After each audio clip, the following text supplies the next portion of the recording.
वेद कहते हैं कि जो जन्मा है वो मरेगा, अर्थात जो बना है वह फना है। वेदों के अनुसार ईश्वर या परमात्मा अजन्मा, अप्रकट, निराकार, निर्गुण और निर्विकार है। अजन्मा का अर्थ जिसने कभी जन्म ना लिया और जो आगे भी जन्म नहीं लेगा। प्रकट अर्थात जो किसी भी गर्भ से उत्पन्न न होके स्वयं भू प्रकट हो गया हो, और अप्रकट अर्थात जो स्वयं भू प्रकट भी नहीं है। निराकार अर्थात जिसका कोई आकार नहीं। निर्गुण अर्थात जिसमें किसी भी प्रकार का कोई गुण नहीं। निर्विकार अर्थात जिसमें किसी भी प्रकार का कोई विकार या दोष नहीं। अब सवाल ये उठता है कि फिर शिव क्या हैं? वे किसी न किसी रूप में जन्मे या प्रकट हुए हैं, तभी तो उन्होंने विवाह किया, तभी तो उन्होंने कई असुरों को वरदान दिया और कई असुरों का वध भी किया। दरअसल जब हम शिव कहते हैं तो वह निराकार ईश्वर की बात होती है, और जब हम सदाशिव कहते हैं तो ईश्वर महान आत्मा की बात होती है। जब हम शंकर या महेश कहते हैं तो वह सती या पार्वती के पति महादेव की बात होती है। बस हिंदू जन यही भेद नहीं कर पाते हैं और सभी को एक ही मान लेते हैं। अक्सर भगवान शंकर को शिव भी कहा जाता है। भगवान शिव का जन्म कैसे हुआ? शिव पुराण के अनुसार भगवान सदाशिव और पराशक्ति अंबिका से ही भगवान शंकर की उत्पत्ति मानी गई है। उस अंबिका को प्रकृति सर्वेश्वरी, त्रिदेव जननी, नित्या और मूल कारण भी कहते हैं। सदाशिव द्वारा प्रकट की गई उस शक्ति की 8 भुजाएं हैं। पराशक्ति जगत जननी, वह देवी नाना प्रकार की गतियों से संपन्न है और अनेक प्रकार के अस्त्र शक्ति धारण करती है। वह शक्ति की देवी काल रूप सदाशिव की अर्धांगिनी दुर्गा है। उस सदाशिव से दुर्गा प्रकट हुई। काशी के आनंद रूप वन में रमण करते हुए एक समय दोनों को ये इच्छा उत्पन्न हुई कि किसी दूसरे पुरुष की सृष्टि करनी चाहिए, जिस पर सृष्टि निर्माण का कार्यभार रख के हम निर्माण धारण कर सकें। इस हेतु उन्होंने वामांग से विष्णु को प्रकट किया। इस प्रकार विष्णु के माता पिता काल रूपी सदाशिव और पराशक्ति दुर्गा हैं।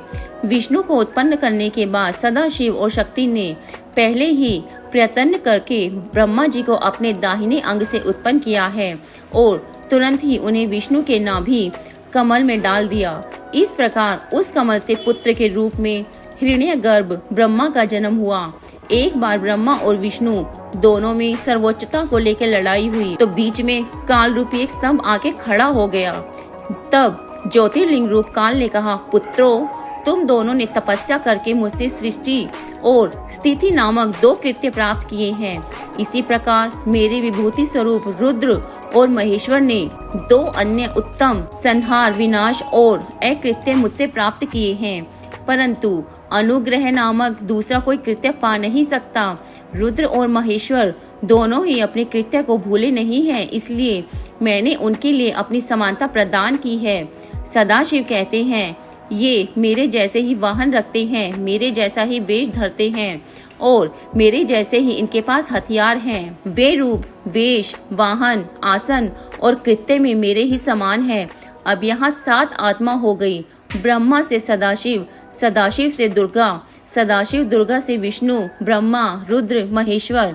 इससे ये सिद्ध हुआ कि ब्रह्मा, विष्णु, रुद्र और महेश के जन्मदाता काल रूपी सदाशिव और दुर्गा हैं। शिव का जन्म कहाँ हुआ था? उस काल रूपी ब्रह्मा सदाशिव ने एक ही समय शक्ति के साथ शिवलोक नामक क्षेत्र का निर्माण किया। उस उत्तम क्षेत्र को काशी कहते हैं। वह मोक्ष का स्थान है। यहाँ शक्ति और शिव अर्थात काल रूपी ब्रह्मा, सदाशिव और दुर्गा यहाँ पति और पत्नी के रूप में निवास करते हैं। यहीं पे जगत जननी ने शंकर को जन्म दिया। इस मनोरम स्थान काशीपुरी को प्रलय काल में भी शिव और शिवा ने अपने सानिध्य से कभी मुक्त नहीं किया। एक अन्य पुराण के अनुसार एक बार ऋषि मुनियों में जिज्ञासा जागी कि आखिर भगवान शंकर के पिता कौन हैं? ये सवाल उन्होंने शंकर जी से पूछ ही लिया। महादेव, आप सबके जन्मदाता हैं, लेकिन आपका जन्मदाता कौन है? आपके माता पिता का क्या नाम है? इस प्रश्न का उत्तर देते हुए भगवान शिव ने कहा, हे मुनिवर, मेरे जन्मदाता भगवान ब्रह्मा हैं। मुझे इस सृष्टि का निर्माण करने वाले भगवान ब्रह्मा ने जन्म दिया है। इसके बाद ऋषियों ने एक बार फिर भगवान शंकर से पूछा, यदि वे आपके पिता हैं तो आपके दादा कौन हुए? तब शिव ने उत्तर देते हुए कहा कि इस सृष्टि का पालन करने वाले भगवान श्री हरि अर्थात भगवान विष्णु ही मेरे दादाजी हैं। भगवान की इस लीला से अनजान ऋषियों ने फिर से एक और प्रश्न किया कि जब आपके पिता ब्रह्मा हैं, दादा विष्णु हैं, तो आपके परदादा कौन हैं? तब शिव ने मुस्कुराते हुए उत्तर दिया कि स्वयं भगवान शिव।